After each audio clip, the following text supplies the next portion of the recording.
I'd like to talk to you today about the ways that the U.S. Embassy and the U.S. government support the democratic process here in Zambia and indeed in other democracies around the world.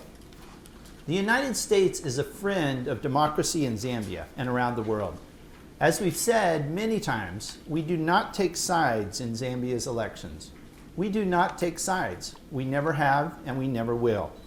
We have friends on all sides. We support a free, fair, transparent, and peaceful democratic process. Free, fair, transparent, peaceful. We support Zambia's democratic process. We do not take sides. The U.S. government stands arm in arm with Zambian people and indeed all people around the world in working for and protecting democracy.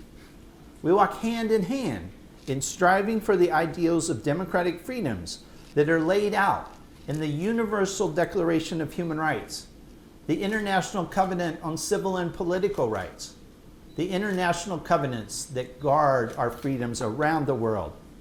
Zambia has signed on to these covenants, the United States, and all democracies around the world. The national elections that will occur on Thursday provide an opportunity for Zambians to have their say in how their country's run. Political parties and candidates are presenting their vision for Zambia, and at the end of the day, you, my Zambian friends, will decide on which vision wins, which candidate you want to support. This is a competitive election, and as we've seen in the United States, results can defy polling. We have seen media reports claiming one side or the other will win, but such polling does not guarantee how voters will freely vote on election day. So be skeptical about the polls you've seen. Voting depends on voters who have to travel to the polls, wait in line, and cast their ballots. Elections depend on turnout and dedication, as well as officials who are dedicated to democracy and upholding the democratic process and the will of the people. Now, there are a variety of ways that we support democracy and democracy defenders. These are the tools in our democracy toolkit, and that's why I'd like to talk with you today. The tools in our democracy toolkit. Broadly speaking, there are 4 categories of actions and programs that we engage in. 3 we have spoken about many times. 1 is private diplomacy with government and opposition, civil society and church organizations, among many others. We talk to everybody privately. 2, the public diplomacy that I'm engaged in with you today, talking to you as the media and the people of the country as part of a dialogue to highlight issues of concern and give support to the democratic process publicly. And 3, U.S. funding in concert with other donors that provides technical assistance to strengthen the Electoral Commission of Zambia, its elections administration, stakeholder management, voter education, and support for civil society organizations to undertake nationwide monitoring and observation of key electoral processes. These include election day polling and helping develop and implement advocacy strategies to strengthen the democracy system. So these 3 means of support, private and public diplomacy and democracy programming, are the work that the U.S. Embassy does every single day to support our Zambian friends who are democracy defenders. Now, in addition, I'd like to talk to you today about a 4th category of U.S. tools that are intended to support and underscore our commitment to democracy. And you will have seen these tools used in other elections in Africa and indeed all around the world in different countries. Now, when fundamental human rights and democratic freedoms are violated, the United States can and does, according to our law, apply visa restrictions, travel bans, and financial sanctions. We have used these measures, visa restrictions, travel bans, and financial sanctions, after fundamentally flawed or fraudulent elections. Recently, in Uganda, Nigeria, Tanzania, and other countries, including very recently in Nicaragua in Central America. We apply these measures because we are serious about our commitment to human rights and democratic principles. We will hold accountable any individuals who promote violence, who undermine electoral processes, who engage in fraudulent or corrupt behavior, or otherwise violate democratic rights and the foundations of free elections. Now, U.S. visa sanctions, lifelong travel bans, and financial sanctions can be applied to officials in government and quasi-governmental bodies, security and police forces, political party members, whether from ruling party or opposition, party cadres or leaders of such groups or front groups, business financiers, election managers, and any other figures who participate in or instigate others to violence. Again, it comes back. We want to see free, fair, transparent, and peaceful. We want to support people who promote these principles, and if you don't, these are where the concerns lie. Visa sanctions can be applied not only to officials engaged in inappropriate behavior, but it also can impact their spouses and their children as well. There are Magnitsky sanctions for corruption and other gross violations of human rights that can lead to international asset freezes and financial sanctions. Now, Zambia has a commendable record of democratic elections. This is the birthright of every Zambian man, woman, and child. As we approach Thursday, August 12th, I want to urge Zambian citizens to do your patriotic duty and vote for the candidate of your choice.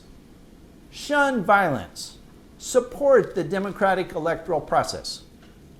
We will continue to engage everyone to work for a free and fair and transparent vote.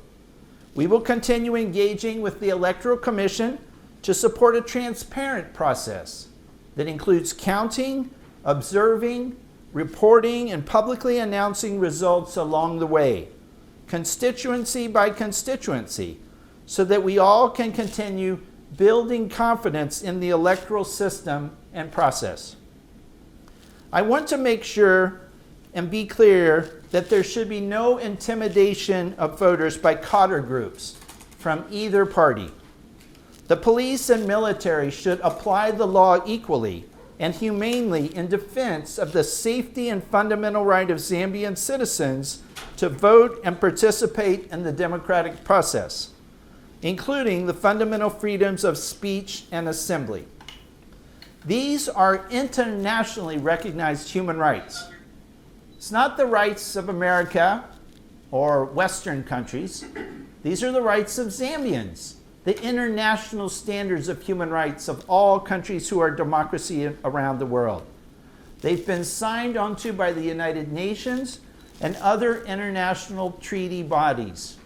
They're the birthright of all of us as democracies. So on August 12th and the days following, the eyes of all Zambians, and indeed the world, will be watching the actions and the words of Zambia's candidates, party leaders, cadre mobilizers, police and military officers, and representatives of the state and quasi-independent organizations that conduct elections, rule in the courts, and administer the law.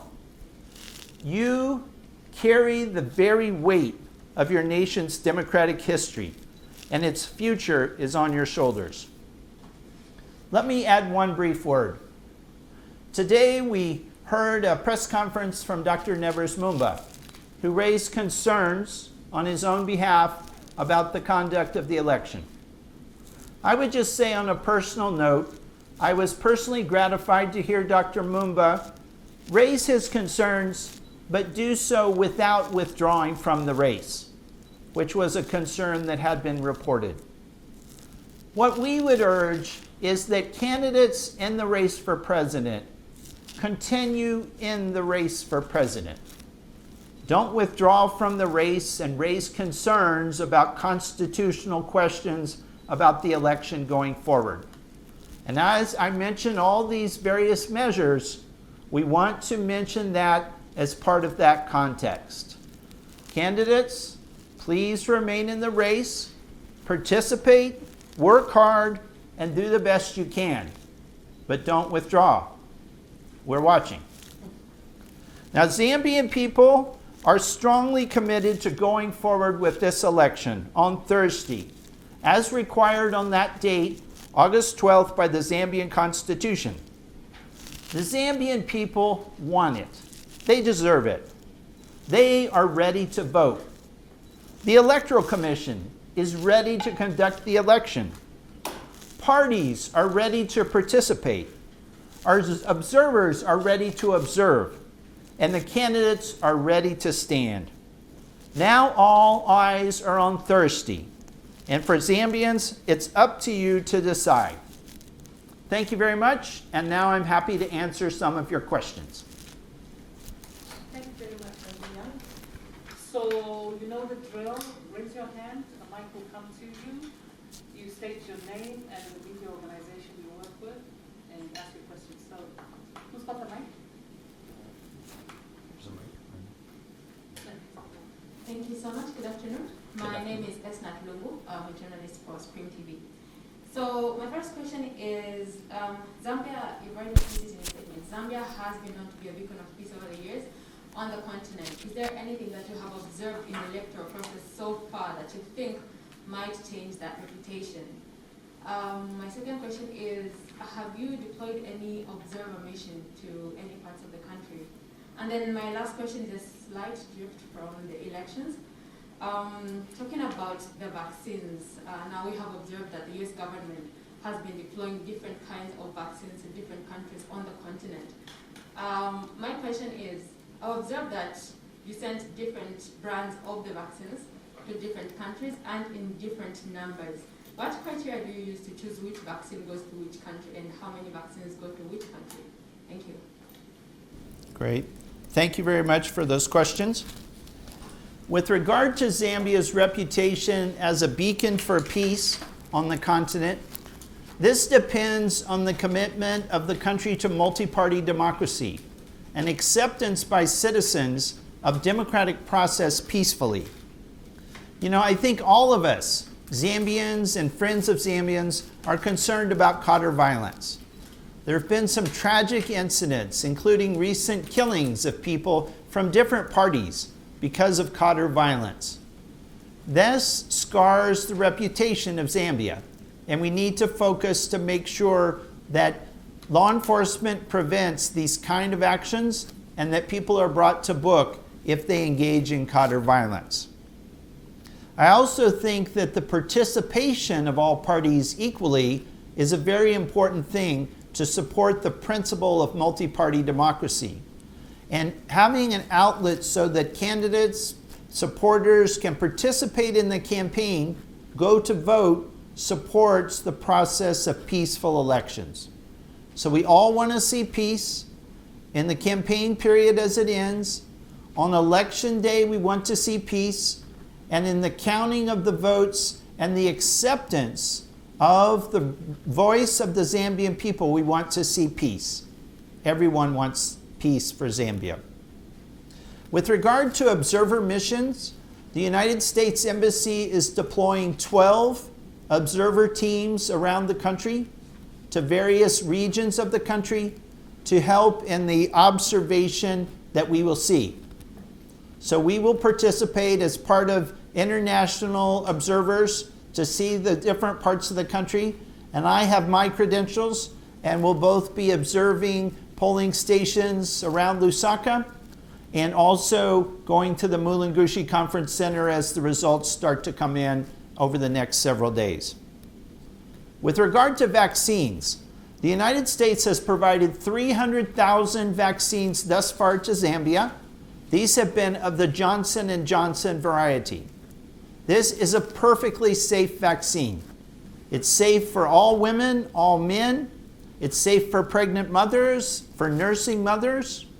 My daughter got this vaccine, and she's fine, and she's protected from COVID. It's a fine vaccine. Zambia has also received many doses from COVAX of the AstraZeneca, the Oxford vaccine. This is a fine vaccine as well, that's safe, that helps save lives. In the next month or several months, the United States will be providing large numbers of doses of the Pfizer vaccine, another wonderful vaccine that will save your life and that is safe. I have personally had the Pfizer vaccine. Other members of my family have had the Moderna vaccine. All are safe. They will save your life. I think it's important that Zambians realize if you can get any of these vaccines or other vaccines approved by the World Health Organization, please do. Don't worry about one vaccine versus another. Johnson & Johnson only requires one shot, whereas Pfizer, Moderna, AstraZeneca require 2 shots. But any of these vaccines are good. Take them when you can get them. Thank you. Okay, do we have a question? Good afternoon, Your Excellency. My name is Onisius Mark from Hot Media House. My first question is, there have been what I would term personal attacks on you by the ruling party based on the comments that you've passed before on the electoral process, and they've accused you of breaching diplomatic etiquette. I would want to get your comment. Are you agreeing that you have resorted to attacking the government minus engaging them diplomatically? Then the second one, there have been concerns and statements have been passed in the media regarding the comments that were given by the president while I was on the Copper Belt over the weekend, where he alleged threatened to see to it that the biggest opposition leader is arrested over his role in the privatization of public assets in the early 90s if he wins this week's polls. What impact do such comments have on the electoral process that is forthcoming? And then finally, we've also heard comments from the president saying that he has got information, or maybe he feels that there are some electoral observer missions that would want to interfere with the process. I would also want to get your comment also from you. What do such comments have on the electoral process? Thank you so much. Great, thank you. With regard to personal attacks on me, I don't worry about that. Part of the job of a diplomat is to talk to everybody. And I talk to everybody. I talk to senior leaders in government, senior leaders in opposition. I've talked to all the major candidates. That's what I do. It's part of my job as a diplomat. Zambia has a wonderful ambassador in Washington, Ambassador Kampangwe. He talks to candidates, people of all parties. That's what he should do. And I'm proud of him as a fellow diplomat for doing that. That's what diplomats do. Sometimes people want us to take sides. And they think if we don't take sides, their side, that means we take the other side. That's not true. Neutrality is staying in the middle. You don't take this side, you don't take that side. Let me ask you as viewers, how many times have you heard me over the last year talk about our assistance to government to support health, saving lives, vaccines for COVID, fighting HIV/AIDS, tuberculosis, and malaria? That's my cooperation that we do with government. Don't tell me that I don't get along with Zambia's government. I do. But we are not taking sides in the election. And some people want us to take sides. I will not do that. Also, with regard to international observer missions, they are not interfering in Zambia's election. They are neutral. They are not taking sides. Some people want us to take sides, but we will not take sides. And lastly, with regards to calls for HH to be arrested, I don't think it's helpful during a campaign for that. I think it's important that the people decide, and the people listen to all the candidates, all the 16 candidates, and they decide who they want to cast their vote for. That's the franchise, the vote, the right of democratic citizens in a democracy. And so I think it's important that the debate be on the issues, and we don't talk about arresting people during a campaign season. Thank you. Good morning. My name is Ulani Komisha. I'm from News Leaders newspaper.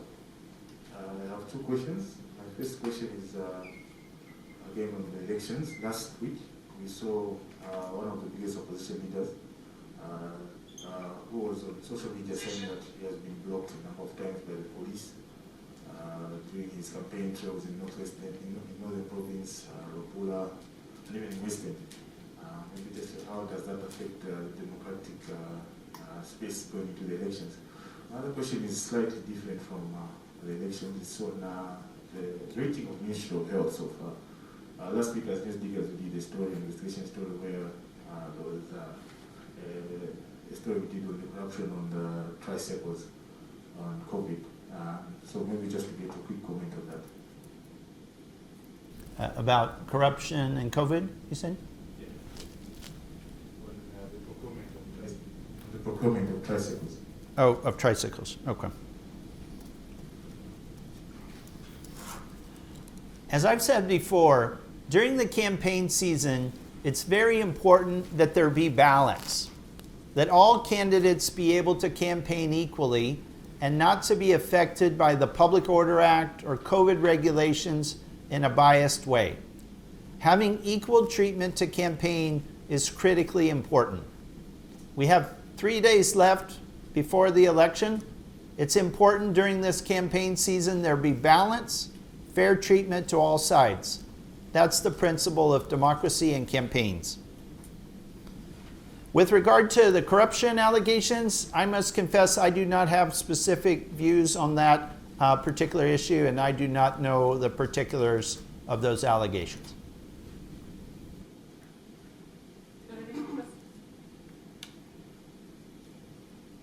None? Oh.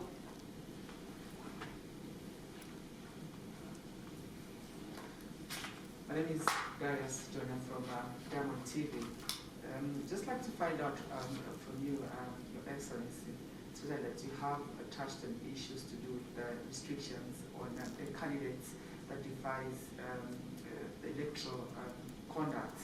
I'm asking this because we have seen complaints coming from politicians regarding one member of a ruling party, that is Dr. where he has been cited issuing tribal remarks, and the opposition would understand, or they actually claim that they have written to you to impose restrictions. Now, I want to find out from you, at what point do we see the United States imposing restrictions on such a candidate? And also, if you have received a letter from the opposition regarding Dr. Kambili, maybe you can also give us an update in that regard. Another issue also that I would like you to comment on is one that has to do with corruption. My colleague has touched on that. Just recently we saw corruption allegations in the supply of drugs, where defective drugs were supplied by the Ministry of Health. And government officials were called upon by the Anti-Corruption Commission. But to date, we have not seen the same government officials appearing before court. Doesn't that worry you as the United States, especially that you do provide support to the Zambian government? Thank you. With regard to potential restrictions against specific candidates or supporters, officials, cadre leaders, others, we have no decisions taken yet. We have no announcements to make. I'm just sharing with you that these are issues we look at, and we are actively looking at them now. The only thing I can say is we are watching very intently. We have our eyes wide open, and we're looking at all sides, all participants in this election. We are concerned by some of the trends we see. I do not want to comment on specific individuals, but I would say after the election is over, we are going to be looking very actively at some particular individuals. But we do not have any announcements or things to say now. With regard to the Ministry of Health, I would say that our cooperation with the Permanent Secretary and the senior leadership of the Ministry of Health is excellent. I give government leadership in the health sector outstanding marks for its cooperation with us. There's a lot of money, a lot of assistance that's coming in and moving around. We have heard allegations which are concerning about particular incidents at different places about use of resources or maybe drugs being charged for, vaccines being charged for people to get them. Those are concerning, but I would not say that that bears fundamentally on the good conduct of the leadership of the Ministry of Health. So we will continue to watch those things, but we are pleased that as we have large numbers of vaccines coming into the country, those vaccines are going in people's arms and they are saving lives. People will not die from COVID because they've gotten those vaccines.